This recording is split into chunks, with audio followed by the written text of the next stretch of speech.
Kannur collectorate വളപ്പിൽ സമരം ചെയ്ത എം വിജിൻ എംഎൽഎയെ മനസ്സിലായില്ലെന്ന് എസ്ഐ ഷമീലിന്റെ വിശദീകരണം. അതേസമയം എംഎൽഎ ആണെന്ന് സ്ഥലത്തുണ്ടായിരുന്ന സ്പെഷ്യൽ ബ്രാഞ്ച് ഉദ്യോഗസ്ഥൻ ശ്രദ്ധയിൽപ്പെടുത്തിയെന്നാണ് എസിപിയുടെ റിപ്പോർട്ടിലെ പരാമർശം. എസ്ഐക്കെതിരെ നടപടിക്ക് ശുപാർശ ചെയ്യുന്നതാണ് കണ്ണൂർ എസിപിയുടെ അന്വേഷണ റിപ്പോർട്ട്.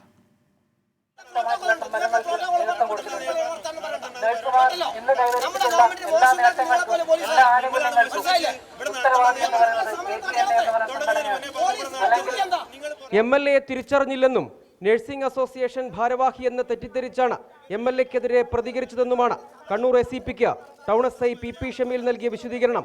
എന്നാൽ എസ്ഐയുടെ വാദം തള്ളുന്നതാണ് സ്പെഷ്യൽ ബ്രാഞ്ച് റിപ്പോർട്ട്.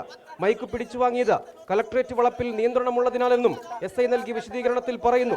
എംഎൽഎയുടെ പേര് ചോദിച്ചത് എസ്ഐ പറഞ്ഞിട്ടാണെന്ന് പിങ്ക് പോലീസ് ഉദ്യോഗസ്ഥർ നൽകിയ വിശദീകരണത്തിൽ വ്യക്തമാക്കുന്നു. എസ്ഐ പ്രോട്ടോകോൾ ലംഘിച്ച് പെരുമാറിയെന്നും കളക്ടറേറ്റ് മാർച്ചിനിടെ സുരക്ഷ ഒരുക്കുന്നതിൽ വീഴ്ചയുണ്ടായെന്നുമാണ് അന്വേഷണത്തിലെ കണ്ടെത്തൽ.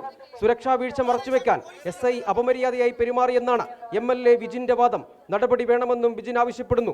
സ്പെഷ്യൽ ബ്രാഞ്ച് റിപ്പോർട്ടും എസിപിയുടെ അന്വേഷണ റിപ്പോർട്ടും എതിരായതോടെ എസ്ഐക്കെതിരെ വകുപ്പ് തല നടപടിക്ക് സാധ്യത തെളിഞ്ഞു.